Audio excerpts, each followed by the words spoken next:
Assalamualaikum warahmatullahi wabarakatuh. Kembali lagi di materi Code Igniter 4. Kali ini kita akan melanjutkan setelah kemarin kita bahas filter, sekarang kita akan lanjutkan tentang views di CI 4. Sebenarnya aku agak sedikit bimbang juga untuk bikin konten ini. Kenapa? Karena ya viewsnya dibandingkan CI 3 itu hampir sama aja. Jadi nggak ada perbedaan yang berarti. Nah, terus kenapa aku bikin? Karena ya aku asumsikan aja teman-teman banyak yang masih belum kenal dengan Code Igniter. Jadi tidak ada salahnya kita membahas tentang CI 4. Oke, untuk views-nya sendiri, oke ya, oh iya ya, sedikit penjelasan dulu. Views itu apa ya? Views itu adalah, sebuah ya layout tampilan sebuah web yang akan aplikasi yang kita bangun. Jadi sebenarnya bisa kita membuat tampilan menggunakan controller tok aja. Jadi cuman controller sama seperti ini, halaman siswa itu cuman ada di controller, di echo kayak gini juga bisa gitu. Sebenarnya bisa, cuman dikontrol aja, cuman tidak efisien. Karena si control itu sebenarnya fungsinya adalah untuk mengolah informasinya. Jadi untuk tampilan views, untuk tampilan, layout, template semuanya itu dan sangat diharuskan itu di dalam views. Jadi views ini khusus untuk tampilan. Nah untuk views-nya sendiri, bagaimana cara untuk kita pakai? Untuk views-nya kita bisa bikin di dalam folder views. Jadi di app, setelah itu di views kayak gini.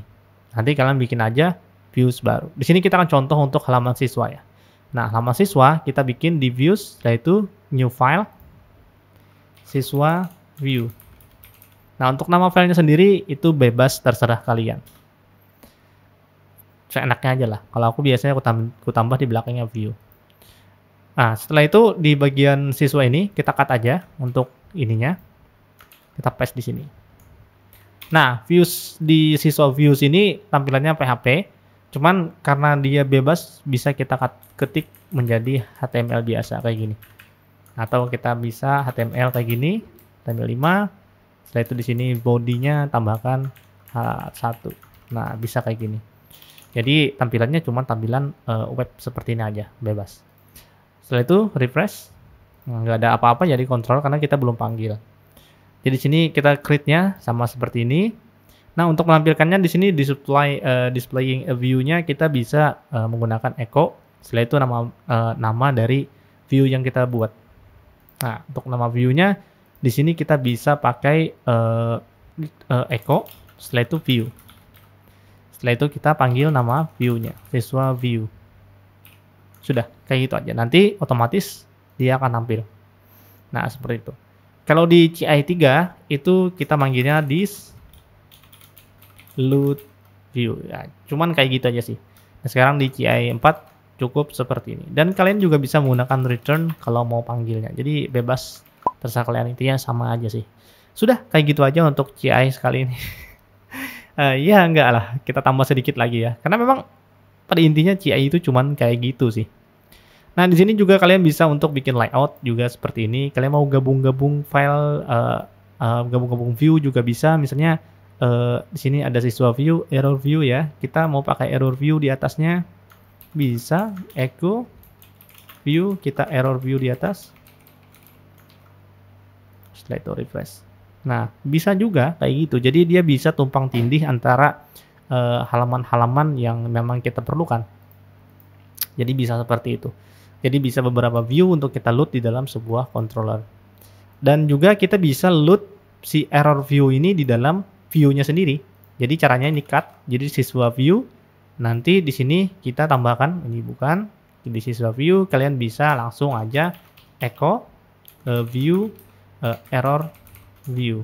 Ini aku nggak bikin view lagi biar nggak banyak-banyak halaman. Nah, kalian bisa panggilnya juga seperti ini. Jadi langsung di dalam view-nya kalian bisa panggil view yang lain. Nah, setelah itu refresh. Nah, juga bisa ya kan. Jadi seperti itu. Jadi bisa di dalam controllernya sendiri atau di dalam view-nya sendiri untuk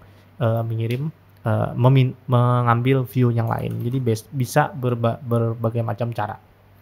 Nah, setelah itu, nah di sini kita akan lanjut untuk adding dynamic data. Jadi di sini kita mau mengirim data gitu ke dalam view kita. Nah, untuk mengirim data biasanya di sini pakai data juga sama sih. Aku biasanya pakai gitu juga. Jadi di sini kita bisa kirim misalnya berupa nama misalnya ya, data. Nah, sini kita nama siswa. kayak gini. Setelah itu namanya siapa? Adul misalnya. Nah, kita mau kirim data ini ke dalam view kita. Caranya adalah tinggal sini kita tambahkan data ya kayak gitu ya. Nah, ya kan, langsung dipanggilkan datanya aja. Jadi data di sini, data dari ini. Nah, setelah itu nanti si view akan menerima data siswa ini. Caranya nanti tinggal kita echo aja halaman siswa. Ini kita tambahkan, langsung kita panggil key dari arraynya, indeksnya, nama siswa. Jadi kita panggil dalam bentuk variabel seperti ini dan di echo. Setelah itu nanti dia akan tampil. Nah, Adul seperti itu. Jadi penggunaannya, dan ini bisa banyak macam, nama siswa, kelas misalnya. Setelah itu di sini kelas, ya bisa seperti itu. Jadi bebas, intinya kalian bisa kirim apa saja dari controller ke dalam view. Jadi cara menghubungkannya adalah seperti itu. Jadi dengan kita bikin array, setelah itu kita kirim seperti ini. Nah, selanjutnya kita juga bisa mengirim berupa array di dalam data kita. Jadi misalnya nanti kalau kita ngambil di database, itu kan misalnya mengambil sebuah data itu di dalam controller misalnya dikirim, itu kan bentuknya array atau objek. Nah, jadi bisa juga seperti itu. Caranya sama aja. Jadi di sini misalnya kita contohkan array aja. Ini kelasnya di sini. Kita bikin array di sini aja langsung. Nah, nanti kelasnya ini nggak bisa di-echo ya, nggak bisa di-echo karena array gitu. Jadi untuk menampilkannya ya kita harus looping aja. Nah, kalian bisa looping menggunakan for each atau ya terserah kalian lah. Nah, untuk variabel yang tadi adalah kelas ya. Nih, kelas. Jadi nilai indeksnya, indeks arraynya itu kalian panggil sebagai variabel jadinya. Kelas key value. Dari value-nya setelah itu kita echo aja value. Setelah itu kita br. Kayak gini. Refresh. Nah, ini dia. Listnya sudah muncul. Jadi untuk views caranya adalah seperti itu. Sangat simple sekali kan ya, karena ya gitu aja. Jadi cukup untuk bahas view kali ini. Intinya adalah kalian bikin view-nya di dalam folder view. Setelah itu kalian bisa panggil menggunakan return atau kalian echo aja bisa. Setelah itu ngirim data sama seperti ini. Dan bagi teman-teman yang sudah tahu dengan CI3, ya nggak perlu bingung lagi karena konsepnya masih sama persis 100%.